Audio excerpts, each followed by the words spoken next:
Hey guys, Kyle here. So, just before the show starts, I wanted to mention our Patreon. You can pay us $1 a month as a thank you, as a tip. You can pay $2 a month to get access to one of our bonus content shows, episodes 2 days early, and a secret Discord chat where all of our Patreon donors get to go and hang out and talk with us directly. Then there's a $5 tier that you can donate to get access to a whole bunch more content. We have multiple bonus episodes on there. So please check it out. Patreon.com/itgetsweird. We don't advertise, we don't make money. So check it out and throw us some money if you think that would be cool. Thanks.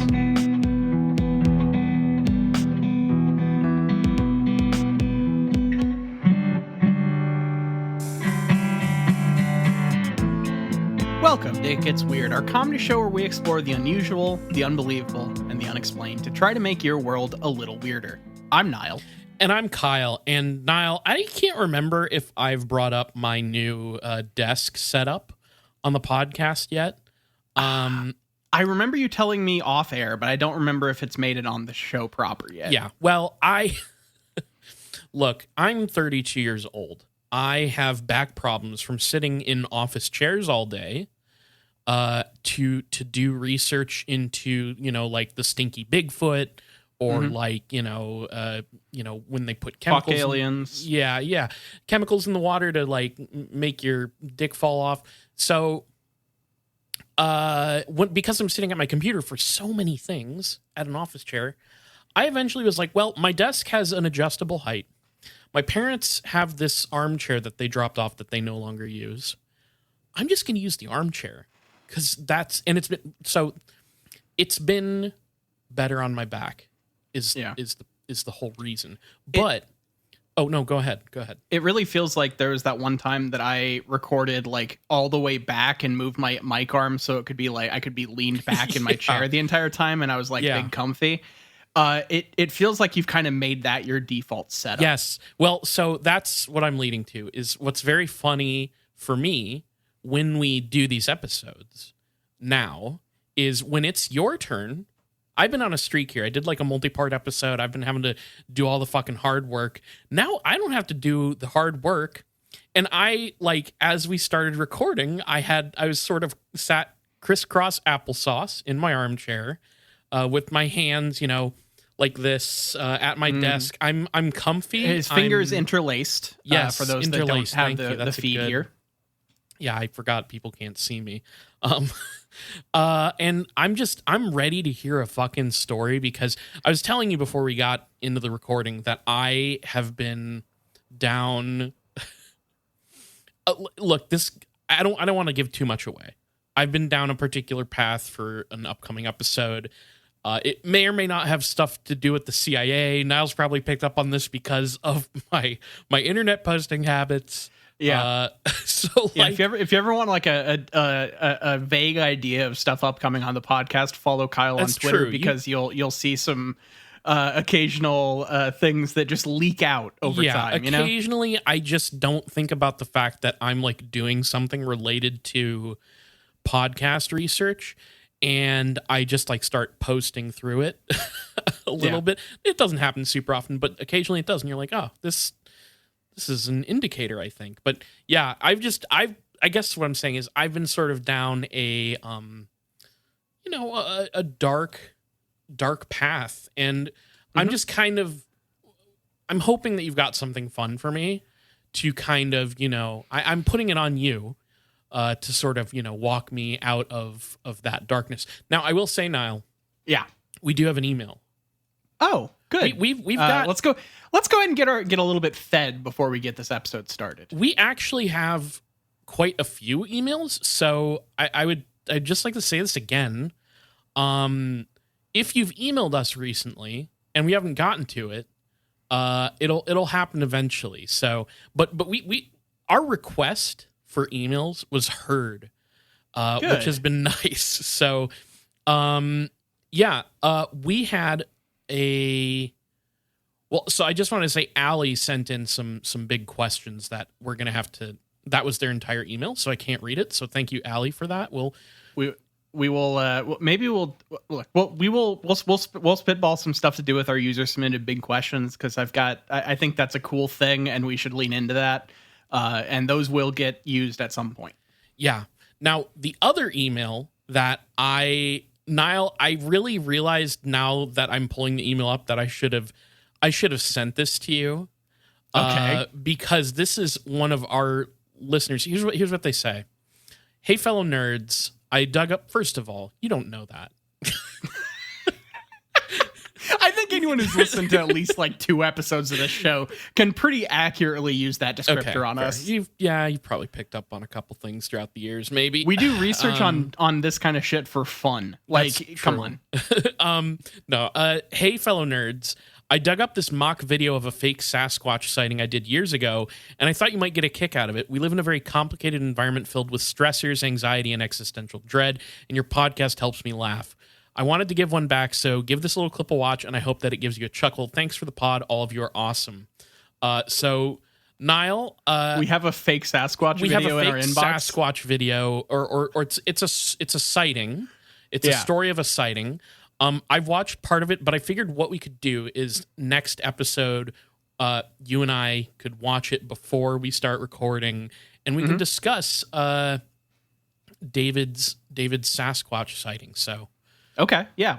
We'll do some reactions on that next time. That'll be fun. Thank you everybody for the emails. I swear we'll get to yours eventually if you've emailed us. So, yeah. Anyways, are you going to cheer me up or what? Yeah, because I think, Kyle, what I think you've found is that you're going down kind of this path that's a bit of a kind of negative polarity. You're kind of going away from the positive path. And so I think that what we need to do is get you back onto the positive path. And to do that, I think I got to talk to you about the law of one. Okay. I've seen this. I don't know what it is. I've seen this phrase before. I'm so glad you don't know what this is, because I can definitely tell you at this point. Now, I'm getting Starseed Ascended Light Consciousness 5D vibes from you. And I don't know if that's just the topic or like you've been like practicing off mic or. Well, thank you for noticing. I have been working on my Starseed Ascension. Yeah. I'm working on my internal vibrations and aligning them with the natural positive forces of this world, and will eventually hopefully get into the next dimension up and get to a higher density. But right now I'm still a 3D being working on that kind of next step. Right. The thing that's awkward about that whole ascendancy program is like you get pretty far into it, right? And I ran into some complications where they were like, all right, now you kind of got to do some Nazi shit. And I was like, I don't know if this program's for me. And I backed down, but Niall, maybe we'll see. You've been really climbing the ladder, so we'll see what happens to you. But yeah, we'll see.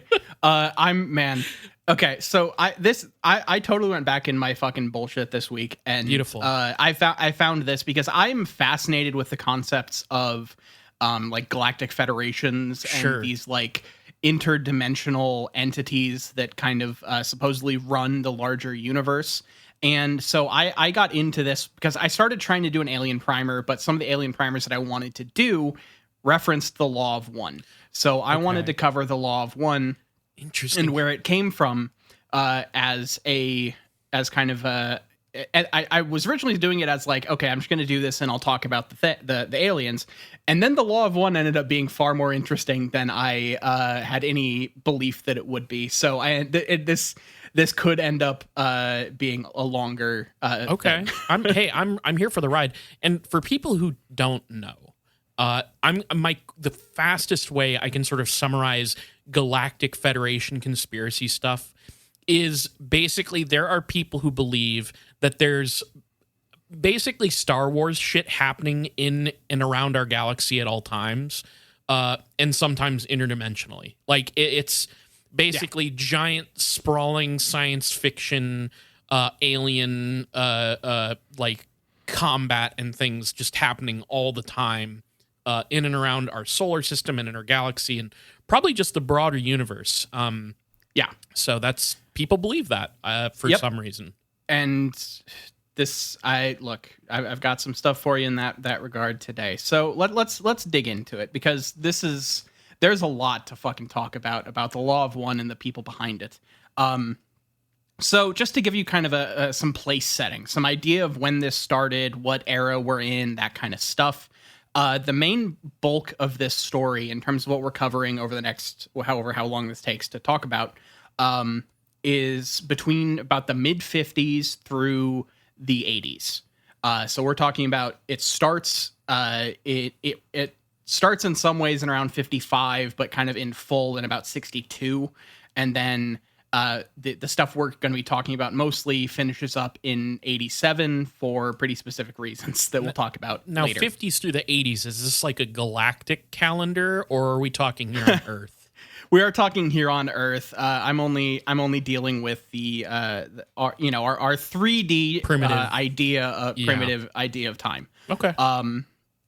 So to give you an idea of where we're coming in here, this is kind of indebted to a couple things that come before it. One of the first things that is kind of fundamental to this, which I, in terms of like this kind of, because what we're dealing with the Law of One is a lot of channeling stuff. They do a lot of channeling other entities. Okay. And so the works inside of the Law of One are transcriptions of channeled alien contact. I have been on a YouTube rabbit hole watching channelers before, so I'm familiar with the vibe. Kyle, have you heard of the name Carla Ruckert or Don Elkins? Ooh, Don Elkins sounds familiar. Well, those are the people involved. There's also a guy named Jim McCarty, who is like Jim McCarty. I've definitely heard.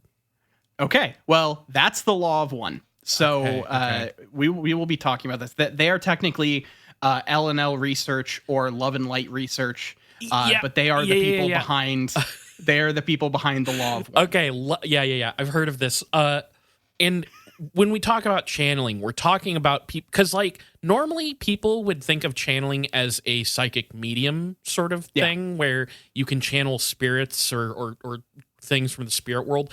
That idea, the sort of like spiritualist idea, has been extrapolated into like new religious movement, new like age spiritualism. New agey spiritualism with extraterrestrials. So people will like channel alien beings.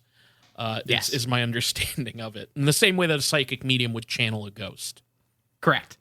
So one of the kind of foundational things in the world of channeling is a text from the 1880s called, I don't exactly know how to pronounce this, OASPE, OAHSPE. You'll see it referred to as the New Bible also.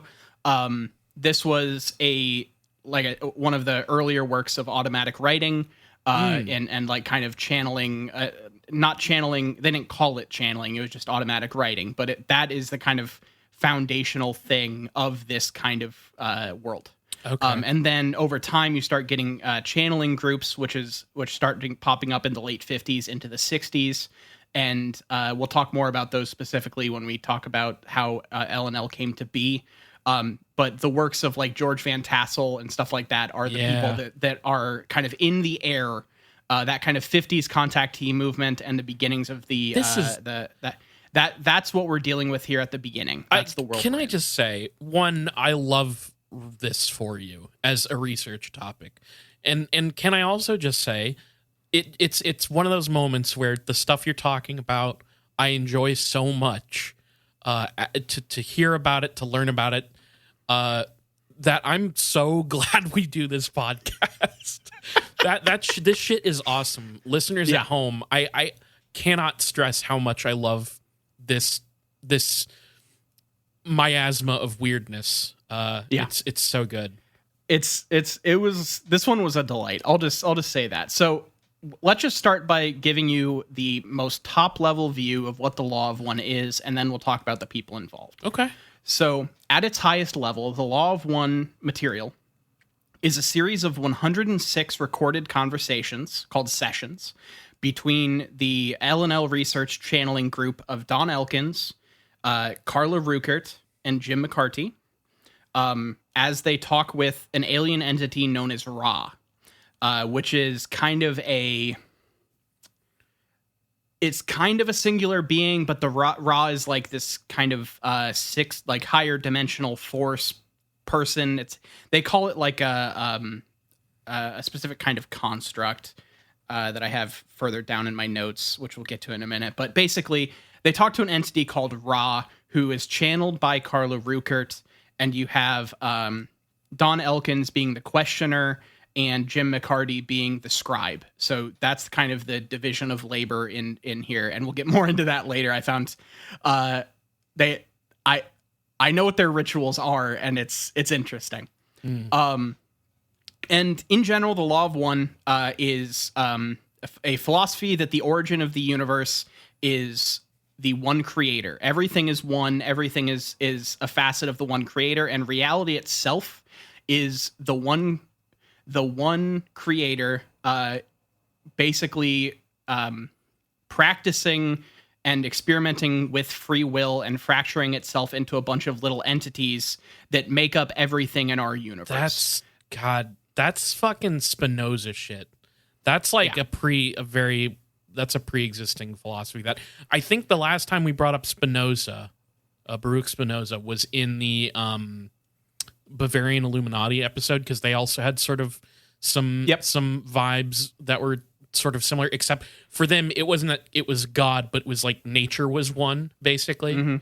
Anyways, sorry. And it's aside, this is different than the Judeo-Christian God. This is even though so much of this is like, to put it very bluntly and maybe not exactly charitably, it's a lot of this is Christianity with extra steps. But there is like a lot of kind of stuff inside of it. And a lot of these movements too, it's like a fusion of Christianity with various mysticism from around the world. I'm assuming Eastern mysticism comes in here somewhere as well. You could also like look back to theosophy for a lot of this stuff as well. I don't want to get too ahead, because that will come up. But there is a specific belief that is very indebted to Blavatsky that we'll talk about a little later. God, we got to do an episode on her. I feel like every time she comes up, we've probably got about a dozen episodes where we mention Helena Blavatsky and theosophy, and we're like, fuck, we got to do an episode on her. I think that if you were to make an It Gets Weird bingo card, Blavatsky reference or theosophy reference would be on that bingo card for sure. So it is something we should probably eventually do properly as a full episode. So let's talk about the people involved and kind of how some of this came to be.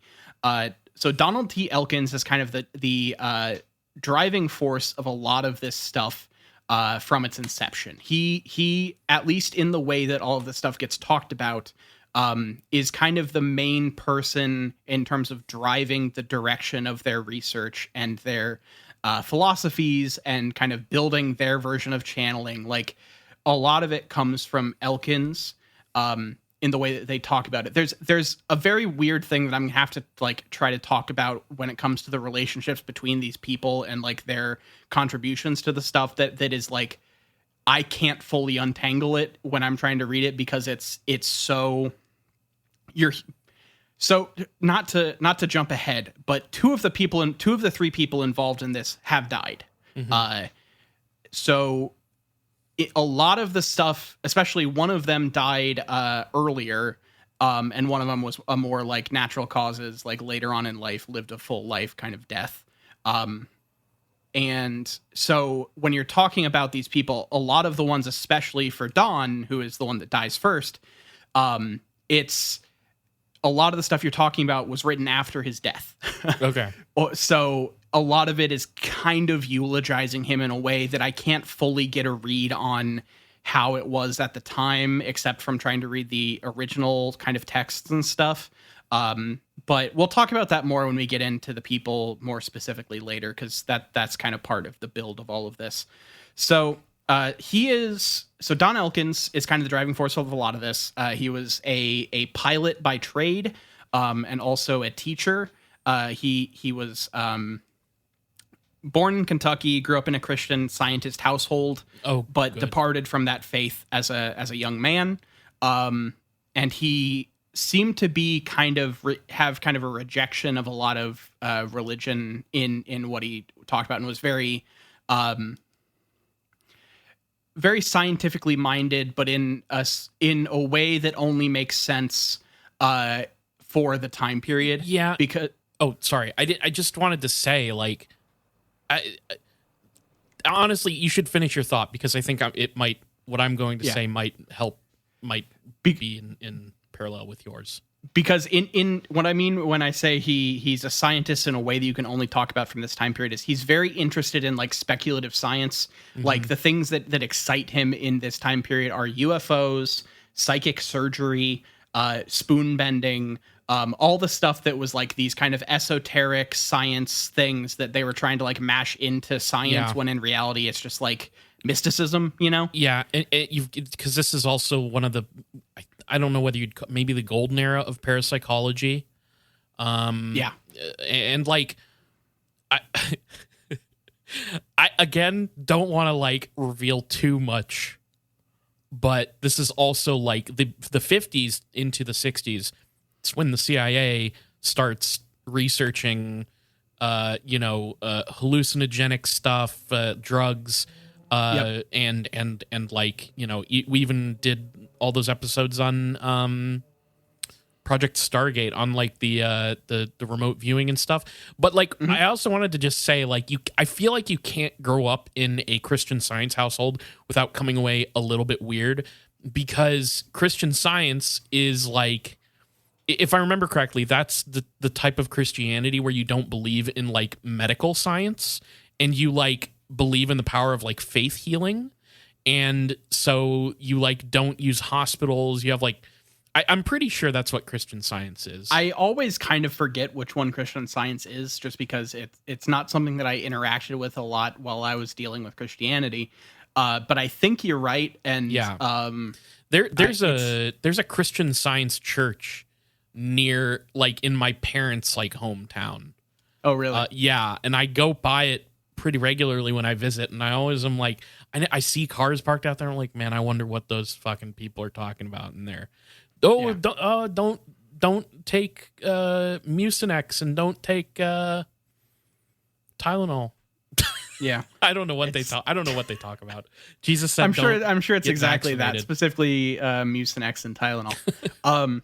So he over the course of his kind of young adult life, he ended up earning 3 different degrees in engineering, completing his last degree in 1960, which is after he's already started doing a lot of his UFO research and started doing channeling as well.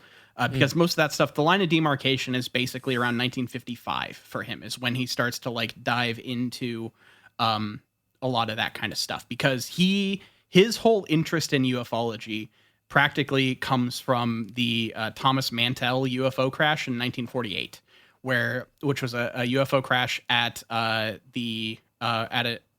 Air Force base in Kentucky in 1948 that ended up being revealed to be someone getting the pilot crashing because he saw a test of what do they call it? That thing where you like are zip lined to a plane or whatever. Yes, we talked about this recently. Yeah, I can't remember what episode it was on, but we talked about the Mantell case. Yeah, so that is the Mantell case is basically the beginning of his interest in ufology. So we have that to thank for the law of one existing. Now, is he looking at that as a genuine like UFO extraterrestrial visitation? Because I think it's much later that it's declassified, like what happened there, right? So he's coming from an alien angle. Correct. Okay. So this leads him to get involved with a local UFO group and get into the UFO contactee kind of sphere. And that sphere, the one that he kind of gets involved with, is in Detroit, Michigan, which is kind of how he gets connected with a person that gives him what's known as the Brown Notebook, which was these recountings of a dumps he took. Sorry. I'm sorry. Yeah, I'm sorry. I mean, look, the Brown Notebook sure sounds like the analog version of the I Pooped Here app, where you just like track all your poops. But in reality, what it was it was a very early collection of channeling research done by a guy named Walt. Where is it? Walt something. Disney. Yeah, Walt Disney. Here we go. I just put Walt's study group here. Jesus Christ. So he gets this brown notebook from a guy that has contact with this Detroit channeling circle. And what this is basically it lays out the methodology and practices that he would use to base the law of one contactee stuff with. So this is where he kind of this is what brings him into channeling as a practice and starts to give him the methodology to recreate it on his own. Okay. Or really not by himself, but with his crew. So meanwhile, while he's getting this brown notebook, he's already started a kind of channeling UFO circle with his in his college. So he literally starts this while he's teaching in Kentucky. So you get basically he starts his own channeling group with 12 of his students, one of which is a woman named Carla Ruckert, and who has recently, I believe at that point recently had become divorced and started to, and as soon as she got divorced, she and fucking Dawn moved in together. Oh, not romantically, for research. Now, how's Ruckert spelled? Can you spell that for me? Rueckert. Huh. Okay. Yeah, I don't recognize the name. Yeah. So she is the channeler, and like we'll talk about it. I have some complicated feelings about the dynamics are so weird that it's hard to like fully process. Is there a sex thing going on here that you think maybe there was like between Dawn and Carla? At first I thought maybe, but I truly don't think there is. Okay. But I know there is because she eventually marries Jim McCarty. Oh, so okay. The sex thing doesn't come until Jim gets involved, and they end up getting married, and all three of these people end up living together. So you have Carla and Dawn live together for multiple years before they meet Jim McCarty, who then joins in and is a part of the actual Law of One channeling sessions, and the two of them get married, but they still like live with Dawn. Is this so? Do you think this is like a Wolverine, Cyclops? Oh God, what's her name? Jean Grey. Jean Grey situation. Yeah. They finally built the thruple house. I truly don't know. Like, I don't want to read too much into that since two of them are dead. But it's fair. The dynamics are strange, and they will get stranger when we talk about other stuff later. Okay. So for now, I'm just trying to give the rundown of who these people are, and then we'll talk about more of it in detail in a little bit. Okay. Because the main place the dynamics get weird is before these people do the contactee shit, before they do the books that are supposedly just transcripts and compilations of their channelings, Dawn and Carla write a novel together that has some very weird, that is a whole other rabbit hole that I went down that is fascinating. And that's where the whole relationship stuff gets very weird to me. But we will get to that later. So, so this leads to L&L Research being founded in 1970. So that's when the actual company begins. They kind of create a more kind of concrete channeling methodology, and later on and then at some point, I think it's in like 1977 or so, they release the first book of what will kind of lead to the Law of One stuff, which is a book entitled The Secrets of the UFO. And what this is kind of a book that is written about their attempts at investigating UFO sightings of the time. So this is a book that they wrote more, as far as I can tell. I haven't read the book in full or anything, but I've read parts of it and synopses of it and everything. This is like less channeling, a little bit more talking about their research and stuff into those topics. And so this kind of sets up a lot of the groundwork that will then be built on when they get into the Law of One series. But Jim is not involved yet when this book when this book comes out, and it's more about UFOs proper. Okay. So then around 1980 is when Jim gets involved, and that's when like the stuff really kind of takes off. So in terms of like the other, so that's kind of Don shit up until when you get to the L&L stuff. Oh, I guess I left out. So just as a funny, this is just like one of those weird asides. I do have some special little boy stories of him, like that, you know, what we talk about where like the people in these topics, they always have these stories where they're just like so much better than everybody else at stuff. I did find some of those, so I'll have those here in a second. But I wanted to talk about Carla first because she's the one that tells the special little boy story. It establishes that this person is the hero of the story. You have to remember that. Yeah. So Carla Ruckert is born in Illinois. She has a bachelor's degree in English literature from the University of Louisville, and eventually earned a master's in library science or library service, I guess. And she mainly came from working in libraries before she, after a divorce, got involved with the channeling group that was started by Don, and then pretty shortly thereafter got very involved in the channeling stuff, became a channeler herself, and moved in with Don to do the research proper.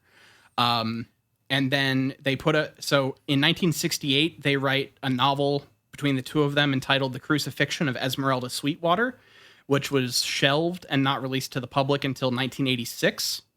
And then she continued to write some books after that as well, after Don's death in 1987. And has been kind of active until her death in 2015. So she was the main channel for all of the stuff that we're going to be talking about. So she is the one that's kind of speaking for all of these people. Why is she not the special little hero of the Kyle, story? Like, that is what drew me into going down this rabbit hole. Is like, I don't know why the fuck is Don the guy that is like the thing in all of this when he's just asking questions to Ra. And when we get to the methodology and everything, we'll revisit this. This is going to turn into some like contacty Final Fantasy VII house shit, isn't it? It's just like I feel like I should say this before we get too long.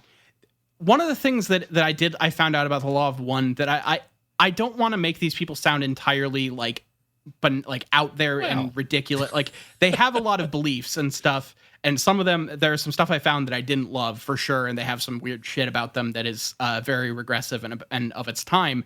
But they as a whole kind of avoid trying to push any conspiracy theory or like in terms of like getting involved in like modern conspiracy. They kind of shun a lot of it and think it's like a negative thing. But they also then will be publishing transcripts of their channeling sessions with aliens. So like what I'm trying to say here is like they're, other than just being people that a lot of their stuff is given for free on their website, they avoid a lot of the hallmarks of it being purely a grift, and they come off more as very devoted people that actually want this stuff to be out there and believe it. And that's I just wanted to like, because there's gonna be some stuff that sounds pretty negative going forward, and there are some actual negative shit about them for sure, but they're closer to the just like weirdos than grifters side of things, as far as I can tell. Okay, interesting. So Carla, the one thing you got to know about Carla is that she has a lot of health issues throughout her life, and it is like kind of a running thing with the channeling stuff that it takes a lot out of her, and it kind of exacerbates these things. And so like a lot of the kind of push and pull of positive and negative stuff gets very strange when it comes to Carla, as we talk about that a little later. So the last person is Jim McCarty. He's the last person to be involved in it from of the big three, but he is the one that ended up having like the land that a lot of the stuff is put. He seems to be the one that like brought a lot of the material resources to it in terms of setting a lot of this stuff up. Because throughout the whole time that they were doing these things, Jim was working full time as a pilot, after leaving not Jim, sorry. Don was working full time as a pilot. Jim owned a bunch of land and was working on like sustainability efforts to like live off the grid on this land, and ended up kind of like incorporating a lot of the stuff for the L&L stuff to like really kind of take off. So they kind of like the L&L research stuff really took off when they joined with like Jim's nonprofit charity stuff. If that makes sense. So yeah, I guess that will give you at least the players, and now we'll just get into the fucking the meat of it. I guess I still don't know what the law of one actually is, Niall. It's all about the oneness, okay? But like I said earlier, it all kind of starts in 1955 when Don takes an interest in UFOs and kind of delves into UFO research. Then this is from their official timeline. I just wanted to bring this up because I feel it says a lot about the tone of a lot of these things. This is on their official timeline of L&L research on their official website. 1956, the entry is, Don goes Vulcan, or Stoic if you prefer, determines that the world is, shall we say, crazy, and in order to survive, he must become indifferent, a cool-headed observer who is not swayed one way or the other, especially by emotion. Vulcans are a fictional species from the TV series Star Trek who are characterized by living according to reason and logic only without interface from emotion. So one of the straight up early things on the timeline of the entire thing is that Don fucking goes a lockdown, no emotions Vulcan. And that is like a thing that they put in the official story. Okay. So yeah, again, I'm they're not beating the Final Fantasy VII House allegations yet. It's I don't know Star if they Trek. ever will.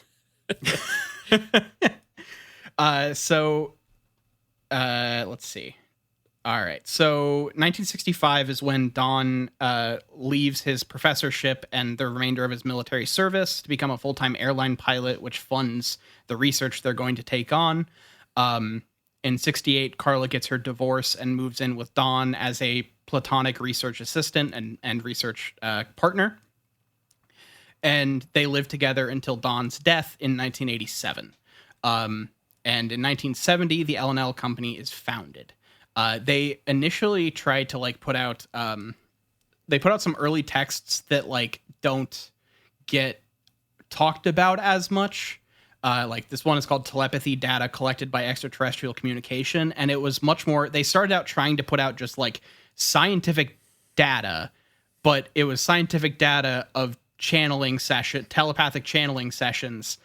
So like they always pitch it as they are trying to just give you the raw data, the raw scientific stuff, the raw research, and the interpretation is entirely up to you.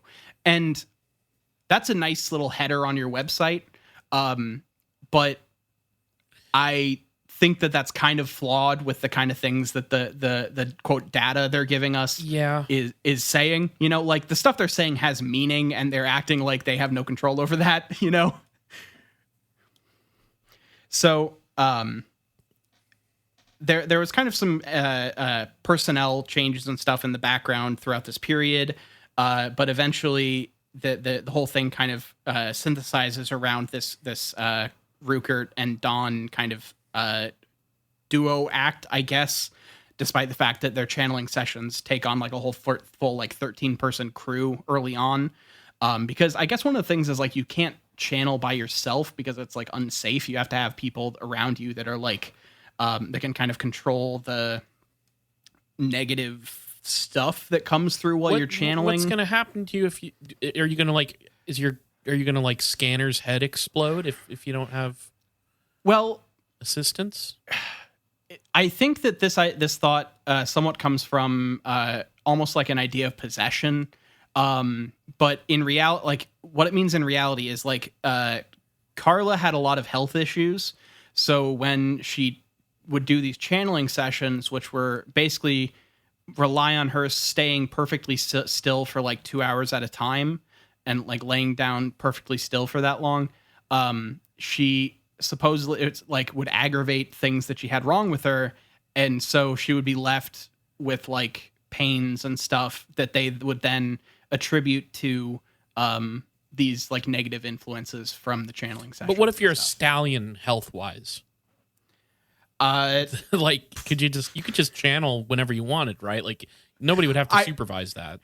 Kyle, I think that is a totally reasonable point, but I was gonna I just have to jump ahead to something because it's I found some stuff about their kind of methodologies and interests and stuff, and this is a quote from these are quotes from the foreword of the first volume of the Law of One, in which Carla talks about why Dawn thinks she's such a good channeler.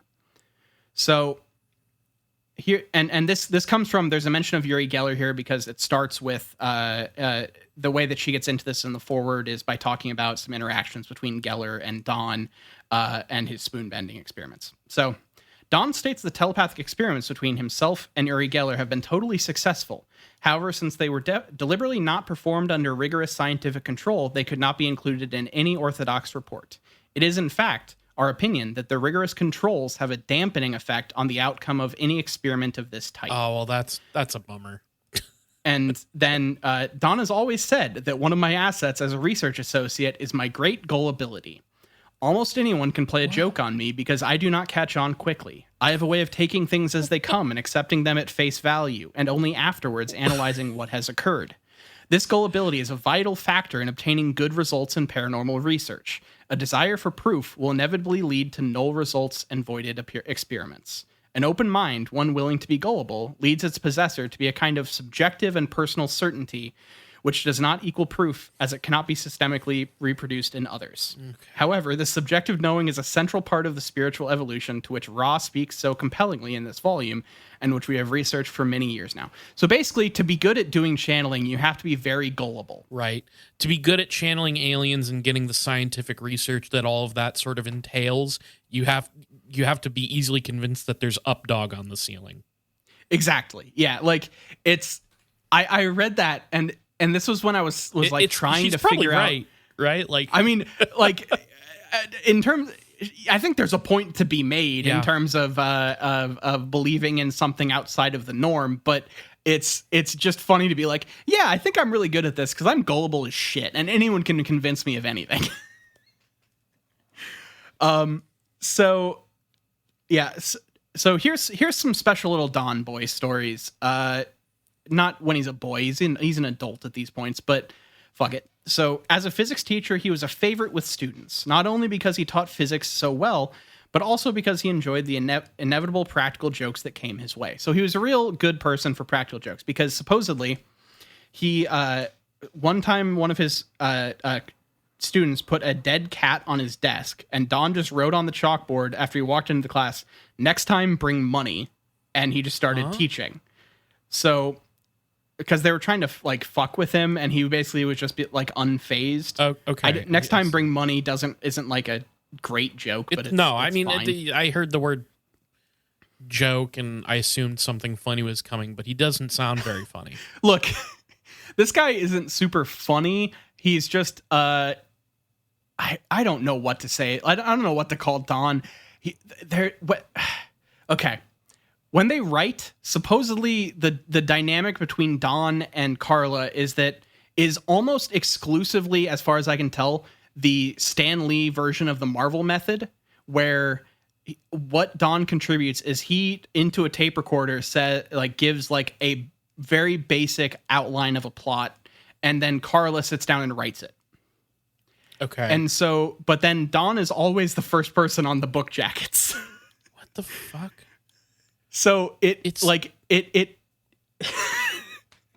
so I just like the way that like everyone talks about Carla in this like very glowing way and how important she was to it, but then like there's so many places where when they talk in like the older versions of where they're talking about her, it's like she was just kind of a tool used to make Don's life easier in a lot of ways, and I don't know what to do with that, because I don't think that's what they want you to think from reading any, like, from the way they talk about them now. But there's some very weird dynamics in the relationships early on in this. Yeah, it's a little strange. I don't really know what to make of it either, to be honest. But Yeah. So they then continued the pranks. The next day at class, when Don came through the door, a bunch of pennies were thrown at him, which Don then carefully collected and pocketed before starting his class. The students weren't daunted by this, and instead, the next day or sometime near after, recruited a friend of one of the students who was a woman to just like dress sexily and bring Don a martini at the beginning of the next class. She came in a bunny suit, and Don took the martini, sipped it, and then said, "Too much vermouth," and then started the class. Like, the way that they talk about this is that he's just like the coolest, most unflappable motherfucker ever, and the students always try to get him, and he just like perfectly rebuffs every joke they try to play on him. I mean, look, they brought him money like he asked. That didn't work. Mm-hmm. Might as well elevate it to the sexy bunny suit martini bit. You know, like it makes perfect sense as a heightening so of the these bit. children he teaches were able to convince a woman that he knew. He was a college professor. Oh, he's okay. So these are college. So this students. is much more appropriate. Yeah. That's fucking weird. Oh, and he also, when he joined the army, was brought to a firing range and immediately outshot everyone around him, and then led lessons to highly ranked officials on how to shoot because he was so good. Like, so those are the kind of boy stories we're talking here about him. Just don't. Sorry. Let me maybe state the obvious. What does this have to do with fucking anything? Like, they literally are just like, you need to know how special he is. Yeah, because the whole thing about Don in these things is that he is like driven and so scientifically minded and so logical and so like just steadfast that he's kind of the bedrock of all of this stuff. So this is all saying like, here's how smart this guy was. Here's how intelligent and how good he was at everything he did. Therefore, he must be that good at the research stuff that we do later on. Sure. I mean, like, you can illustrate all these things about him. He's still like channeling aliens. So yeah, you know. Yeah, I don't know. Yeah, it's so the Law of One sessions basically began after Jim McCarty joined, and took place basically from like 81 to 84. And that's when like all of these books came out. So there are in total 5 volumes of the Law of One texts. And the first 3 were released very quickly together, like over the course of a year. And then there's like kind of a gap. And literally the 5th book is entitled like The Law of One Volume 5, Personal Stories and Unpublished like extra work. Like, it literally is like bonus material. They put out like a fucking bonus disc for the Law of One franchise. Yeah. It's pretty funny. But they all so all of that stuff, all the stuff that we're talking about here, all of those channeling things that build this entire framework of the Law of One mythology was channeled in 106 sessions between 1981 and 1984. And then they continue to channel stuff after that, but they, as far as I can tell, people didn't really channel Ra again after the death of Don Elkins in 1987. So you have kind of a contained Ra works here in the Law of One. Now, maybe this is something that you're going to get into later. What in the fuck are they getting from this Ra alien entity? Like, is that what we're going to get into? What are like, they? What's? Oh yeah. I've got plenty about their beliefs and stuff here. So the next thing I actually have in my notes is what the fuck Ra is. Okay. So Ra. Okay. Is it Ra the Egyptian god? Oh, Kyle, you're so naive. You're so naive. Okay.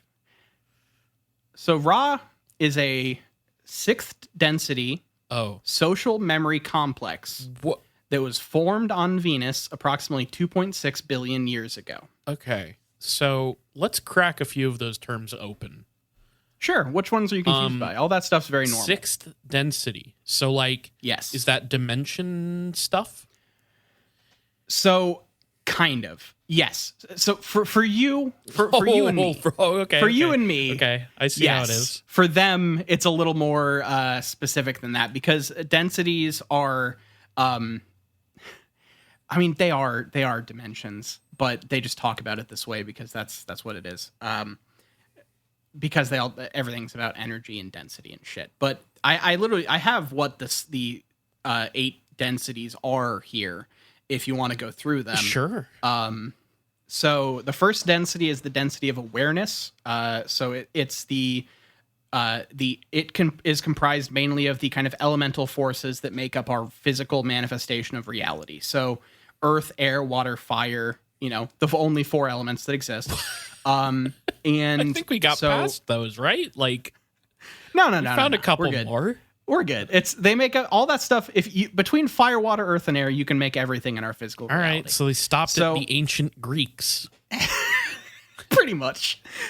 Or Kyle, they actually stopped at the theosophical belief of the ancient Egyptians. Okay. That makes.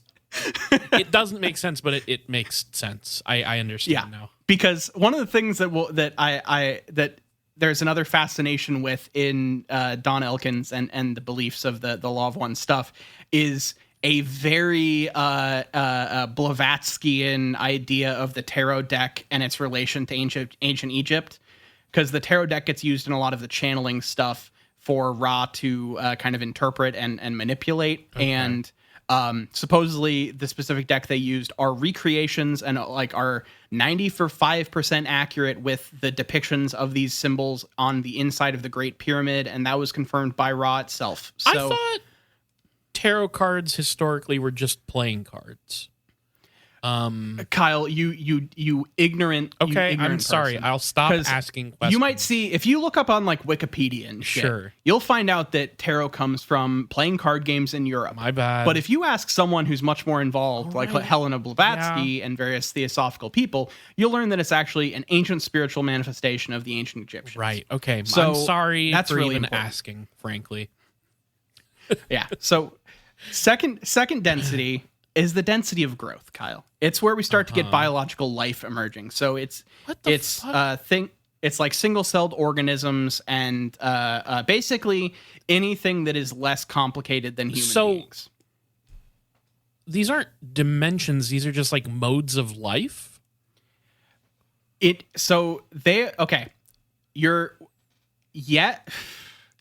The best way I can say this is they are dimensions if you look at everything as they get higher, because you get into this stuff like, time and whatever the fuck. Mm-hmm. But when they get smaller, it kind of doesn't track that way. Because they're as you go up the density scale, you are getting to more advanced beings. You are getting to people that are like higher beings. You're getting to more powerful people. You're getting to whatever else. So it is these like higher states of being in the 5D way. This is just kind of an earlier version of that is there are 8 because that's how many notes there are in an octave. Literally, they call it an octave. And once you get to the 8th density, that's basically like a liminal space as the whole thing repeats itself. And the next octave up, but you're in the same 8 densities. So it's the cyclical nature of 8 densities repeating themselves over and over in octaves for basically all of time. Okay. All right. I can it's weird, but I can kind of understand. Yeah. So the 3rd density is where we get self-awareness and consciousness. So anything that is so basically whatever, this is where it'd be fun to ask them, like, are fish 2nd or 3rd density? Yeah. Are like dolphins 2nd or 3rd density? Sound like they're saying that non-human animals are 2nd density. Like if we're going by their rules, which are weird, of course, that would imply that, because like, but like how? Yeah, that's a good question to ask them. It's very look, there are those little edge cases that would be very interesting to talk to old Don about, but I unfortunately cannot. So fourth density is the density of love and understanding. Love is a big thing with them. The kind of positive polarity stuff is kind of centered around embracing love, which is a larger concept than just like romantic love. It's basically goodness in the world, and also like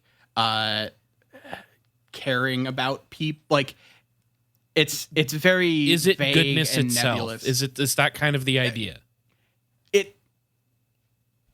You can think of it that way, but that's not exactly Okay, what they okay. say. It's largely yes, specifically no. Okay. You know, so confusing, but okay. All right. Yeah. I can't. What the fuck goes? How can we possibly go beyond goodness? So sixth density is the density of unity in which love and wisdom are blended together. So it's basically every time you jump up a density, you embrace love more and these universal forces more and become closer to the oneness of the universe. But it's not all like the reason why love isn't just a 1-to-1 to like goodness is because all of these densities basically you can go up and down them on the evil or good path. And so you can have an eighth density negative entity that ascends through still using like the logos stuff, but it's through like evil. That's so like you basically have you can choose your path. That's so weird because so you're saying that like you can achieve that fourth density, I should say. I almost said dimension. I don't want to sound foolish, right? I should. I'm also getting the hiccups, so that's not helping me not sound foolish. But, yeah. So I want to say, like, if fourth density, God, sorry, I'm trying to wrap my head around this. So I can do the whole higher love, goodness thing, but you can do the just polar opposite of like pure evil and badness. Like you can just evil, like you can ascend the same way doing just terrible shit. So why choose? Why choose? Like what if you're just like, I want to do fucking bad shit? Like why choose to do anything? Like I guess I'm just confused. I don't understand. I'm lost. Well, it's because being good is a good thing and being bad is a bad thing. And you should want to be good because you can, if you ascend the right way, then you get to like the good version. Like it really is. You can ascend either way. Like straight up, one of the people that ended up being a pretty high, I'm trying to remember to find it. One of the things that I love about their website, first of all, their website rules because it has a wiki, which cross-references all the references made in the various transcripts of the channeling sessions and gives you like descriptions of everything. So one of the places that I kind of found this concept put forth was in the article for Genghis Khan, because Genghis Khan is quote this is from the Raw Contact, which is like the first the original name of the first book of the Law of One. He's one of a few entities of negative orientation who succeeded in opening the gate to intelligent infinity, and thus was able to self-harvest outside of the window of the 25,000-year cycle. He went to a negative fourth density planet of the Orion group, which the Orion group is the big bad. You have the Confederation of Planets of the Infinite One on one side, on the good side. So the Confederation is the good guys, and Orion is the bad guys. So his work at present is equivalent to a, quote, shipping clerk, disseminating material of thought control to those who are crusaders. So basically, he now is like in the bureaucracy of the negative orientation of Orion as a fourth density being, trying to like disseminate negativity to other people.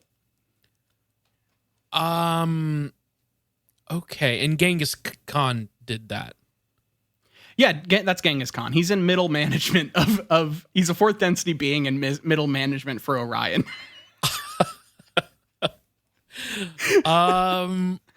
Okay. I'm going to be so real with you.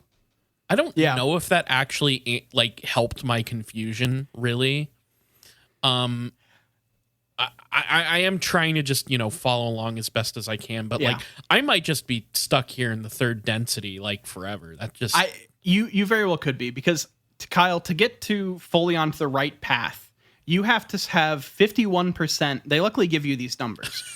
You have to be 51% of your thoughts and actions be towards serving others and the greater good. Okay. Whereas to be on the negative path, you have to have 95% of your thoughts and actions being done for selfish reasons, which gives you this like literally a term they use.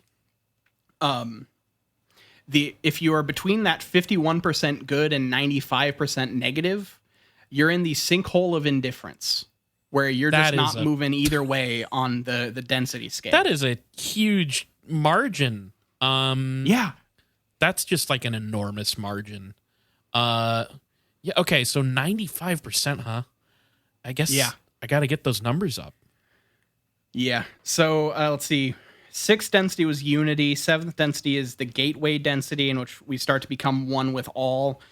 So it's where you start to become one with the creator being kind of thing. And then the 8th density is like where it all starts over again. So that's as big as it gets. You start to join the oneness of creation, and then creation starts over. Okay, basically. So you can't rejoin with the one. You have to escape samsara. You basically spend some time on the 7th density scale where where you are effectively in a what they call a density of completion and the turning towards timelessness or foreverness. So basically, you get like a little taste of heaven for a while that is kind of timeless, and then you get if you continue down that path, you get regurgitated out into the 8th density, which becomes the first density of a new octave, which is it's like kind of a reincarnation thing if you think of it that way. But it's okay. That's wow. Okay. And sorry. So go what ahead. this is all leading to? Yeah. What this is all leading to is what they call the harvest. Oh. So the harvest is basically a thing where every 75,000 year time period, Earth's 3rd density comes to an end. Okay. And supposedly sometime around the year 2011 was the last time it was going to happen. However, Ra says that, quote, an appropriate or possible time is harder to nail down. So it was supposed to be around 2011, but we're not entirely sure when it was going to be. So, yeah. Wait, so wait, hold on a second. Do they have like these people have to believe in some sort of like immortal soul, right? Like kind of, yeah. There's not a soul proper, but there's you can, as you ascend, you become more and more of a being of energy and oneness. But what I'm saying is like if this is like so like to these people, what happens to like when are they saying that every 75,000 years? First of all, I love that they have the specific numbers and percentages. That's awesome. Really helpful. So are they saying every 75,000 years we just repeat everything again? Like everything happens again? So like no. So it's basically every 75,000 years we get a rapture, where the people that have done enough good works or bad works to qualify for that next density get taken to that density. Okay, and what happens to the people who have been working on this project who died? Like the people who were, the people we're talking about. I'll say that I know that they said when Carla Ruckert died, she moved on to her, quote, larger life. Fuck. So I guess that means she's kind of gone to a higher density. But that has to be so that's a spirit. Like they believe in like the soul or something. Kind of, yeah. Like they don't say it specifically that I've found, but there is like the human the physicality of your being is the third dimensional thing. So when you get to the fourth dimension, you don't have that physical form as much anymore, and it starts to change. It's sounding an awful lot like there has to be some sort of immortality to the essential thing behind an animated body, right? Like, well, the immortality is that we are all pieces of the one creator, right? That is that being exercising free will as simulation kind of experiments to test itself test the limits of reality and create. So like there is an immortal thing, but it's not yours. It's that your immortal thing is a piece of the larger one creator. Right. Does that make sense? Yes, it does make to the degree that it's going to. It does make sense because that is fucking Spinoza, but or it's mostly Spinoza. But yeah, it's just I'm curious about like because this kind of thing there has to be like a spiritual angle, because like death would like the death of the people who do the channeling and stuff. It just feels like it would complicate the belief, you know. You know what I'm saying? Like, I totally get the question you're asking. I just haven't found a place where it seems to throw them for explicitly. Okay, interesting. They seem to just kind of assume that Carla went up. You know, like that's about as far as it goes. Cool. So one of the things that I found very funny when I was looking around their website is I was looking at their FAQ. And their FAQ, and at one place, they have a question that is just, do you have a 1.5 hour virtual tour of the website available on YouTube? I'm guessing yes, they do. That's a very specific question, but it just so happens that you're in luck, and that's Hyperlink. So yeah, if you want to see them go through their own website for an hour and a half instead of you doing it, yeah, okay, you can do that. Because their website is extensive. I will say it is one of the better designed websites I've come across in this kind of universe, you know? Glad to hear that. And it's their website, I believe, is LNL Research, lnlresearch.org if you want to find it. They have a full timeline that's really well done. They have the wiki. They have all of the channelings up, including like I think a lot of them have the YouTube, like have the audio as well. It's pretty extensive, which is cool. No, I appreciate that. For as somebody who has to slog through the most disjointed, disorganized websites of all time, that's great to hear. That makes getting into their belief system, much easier. And I'm going to ultimately, when we're kind of done with this podcast in 10, 15 years, I'm gonna have to pick one of these beliefs and just kind of settle, right? And I'll probably pick the path of least resistance. And if your website's easy, then I'll probably check that one out, you know? Yeah. Yep. So I think we're coming to the end of where I'm going to stop for this week. I think this is going to end up being a two-parter. And to do this for the last kind of little bit, I'm going to leave you on kind of a fun note here. So in their wiki, like I said earlier, when I about the Genghis Khan entry, there are entries for just a lot of things that get brought up in the raw summonings, the raw channeling sessions, and this wiki is has a lot of kind of what these things actually are in the world of the Law of One.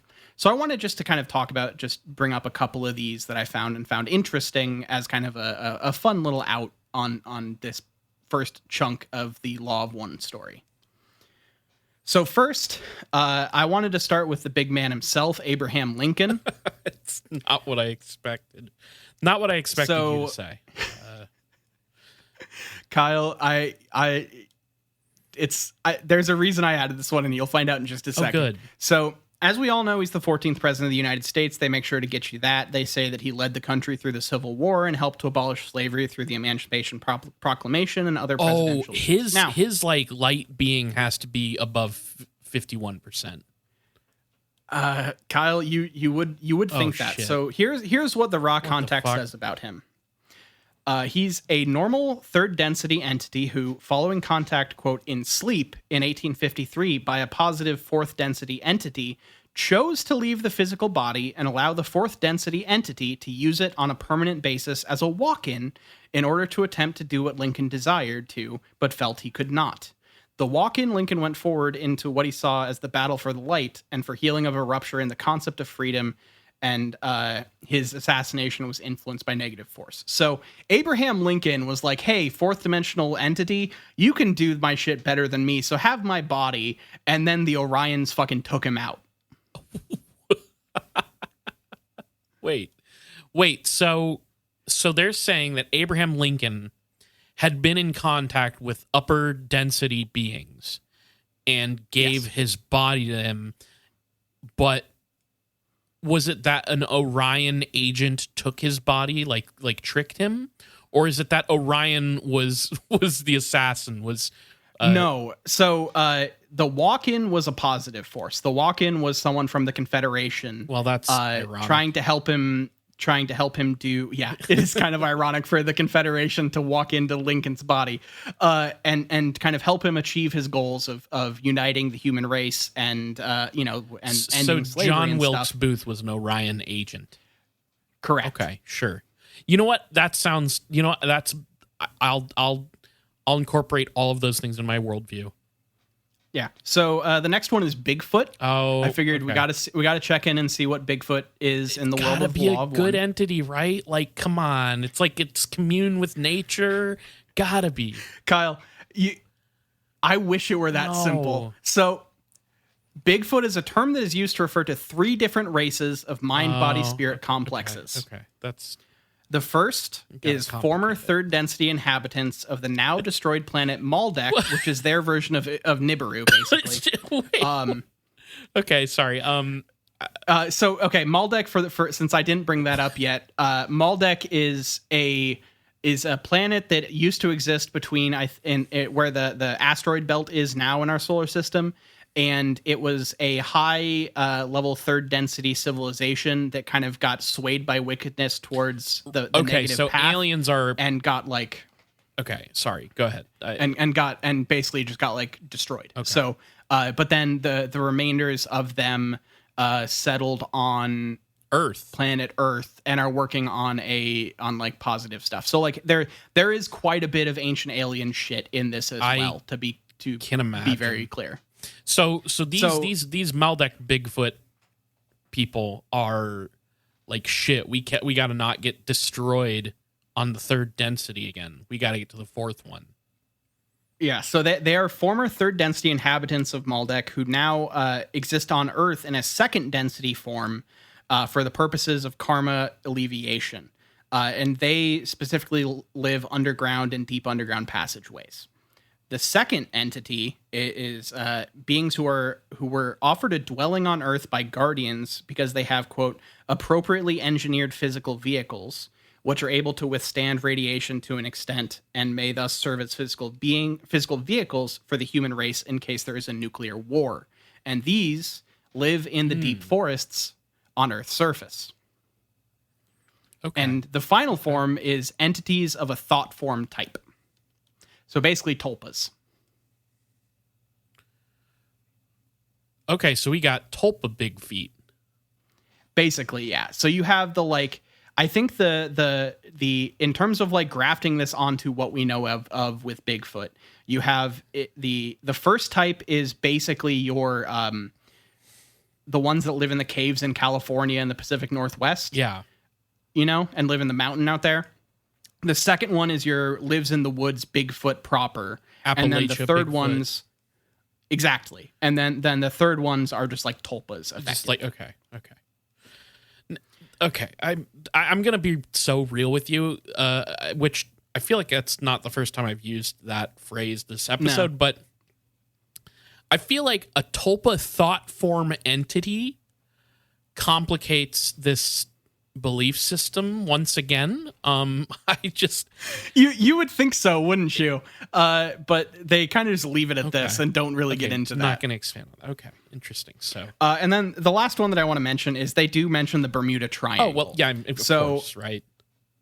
Yeah. And to them, it is a geographical locus where there is a large pyramid beneath the water of Atlantean origin, it seems, which occasionally releases spiraling energy, causing changes to the space-time continuum. Okay. So that's responsible. So basically, a big Atlantean pyramid is responsible for all the Bermuda Triangle shit. Okay. So that's okay.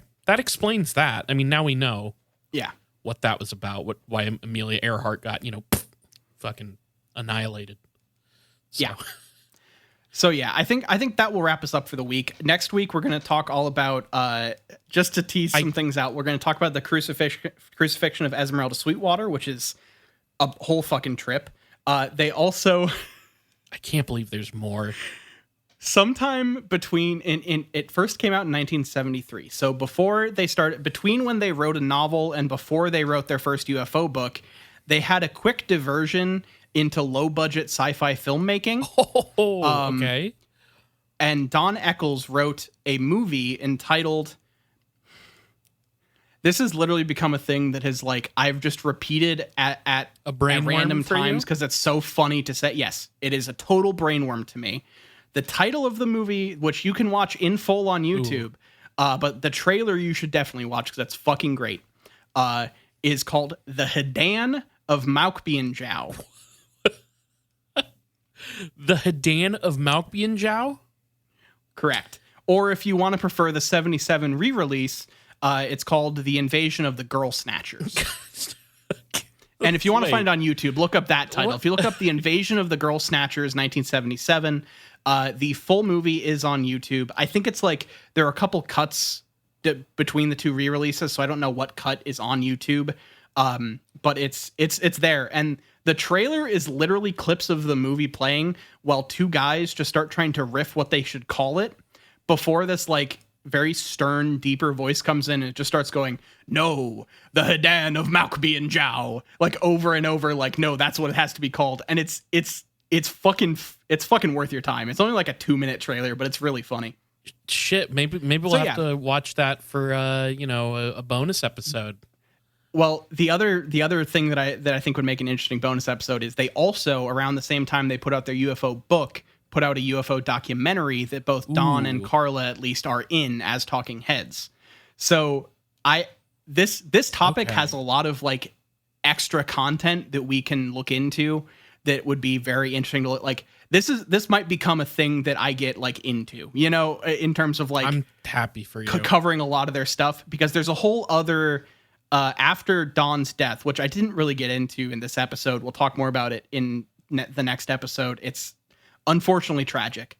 But it's after that there were more channelings with other beings and stuff, even though they stopped talking with Ra. So there's whole other episodes we can do down the line that I'm going to get into other stuff eventually. But all right, so let's do a big question real quick and wrap this one up before I go any longer. So for my big question, I know you haven't watched the trailer, but if you could just give a remake of the title The Hadan of Malkbianjiao to any current director or person, who would you want to try to make this sci-fi? So the basic premise of the movie is 6 girls get kidnapped by a UFO or an alien cult that works out of a place called, I believe, the Hadan of Malkbianjiao. And they're going to use them for rituals, and these people have to go save these women. So that's the basic plot of the movie, and it's a comedy. Okay. It's a comedy? It is a sci-fi spoof comedy called The Hadan of Malkbianjiao. Wow, I am going to have to watch this movie. It's fucking ridiculous. Well, first name that came into my mind was Werner Herzog, which is you just want to hear him say it, I do. Does the Hadan of Malkbianjiao is there violence at the... Sorry, that was yeah. I want to hear him say that, but I do. I guess he's never. I can't think of anything that I've watched of his that would comedy threw me off. Is what I'm saying. You don't expect for the first 8/10 of the description of what this thing is. You do not expect it to be a comedy, and then it supposedly is, and it's it looks like it's not a particularly good comedy. Right. I guess the other one that I would throw out there is maybe Edgar Wright. Fair. Could definitely see Edgar Wright willing to, because I'm thinking of what was the last movie of the Blood and Ice Cream trilogy? The World's End. Yeah, I'm kind of picturing a little bit of that vibe maybe. Well, and he's also good at the kind of 70s throwback kind of thing. Remember the his trailer for the fake thing before Grindhouse? Don't. Like, I feel like yeah. I feel like that vibe is very good for this kind of thing. Yeah, I guess I would throw Edgar Wright at this project. That could be fun for me. I think that would be good. Just because he's come up a lot recently, and I think it would be legitimately interesting to see him try to make something out of this. I'm going to say Matt Johnston, because oh yeah, I would love to see Matt Johnston tackle he can make version. Yeah, if you're going to try to do a comedy, if you want to do like a prestige thing, we could make it something else. But I think a Matt Johnson Hidan of Macbee and Zhao movie would be very interesting. Yeah, that's perfect. He has like, I would love to see him tackle more conspiracy theory related content. So, and this is sort of in that sort of, I guess, vein. So that would be super sick. But I think we'll have to wait until he's done with Nirvana the band, the show, the movie. Yeah. To get him on this project. But what if we just make it Nirvana the band, the show, the movie, the Hidan of Macbee and Zhao. Exactly. I'll type up the email and we can send it to him tonight. Yeah. All right. Well, let's take care of some business before this continues. So if you want to follow us on social media, you can follow us on Twitter at IGW Podcast. You can follow us on Facebook.com/ItGetsWeirdPodcast. And we're on all your favorite podcatchers, from Google Play to Apple Podcast, Spotify. If you listen to podcasts somewhere, look up It Gets Weird. We're probably there. Twitch.tv/ItGetsWeird. We've been playing that new Elden Ring DLC, so come check it out. And when I say we, I mean me. Email us at itgetsweirdpodcast@gmail.com. We might read your email on the show if you send us something good, so please hit us up. We love getting your emails. It keeps us well fed. Patreon.com/itgetsweird. We have a $2 tier and a $5 tier. There's a bunch of bonus content. I just donate. $5 tier, there's a huge back catalog. $2 tier, there's a huge back catalog. It's a much bigger back catalog at the $5 tier. We also have a $1 tier where you don't really get anything. You're just saying, hey, thanks for doing what you do. Here's $1. Whether you donate to the $2 tier or the $5 tier, you get access to the main show 2 days early on Friday instead of Sunday. And you get access to the Discord where we're hanging out. All of this is on top of all of this bonus content that we've been putting out for... How long have we had this Patreon now? Like a number of years. Multiple years, yeah. So someone tabulated how much stuff is on there a while ago, and this was like over a year ago, and it was like 100 hours of extra content. If you have gotten through 400 plus hours of It Gets Weird, there's like a couple hundred more hours on our Patreon. So please go check that out. But if you can't donate, please tell your friends, tell your enemies, tell your congressman all about It Gets Weird podcast. All right. Thank you all for listening. Thank you for continuing to support the show. This has been It Gets Weird, and I've been Niall. And I'm Kyle, signing out.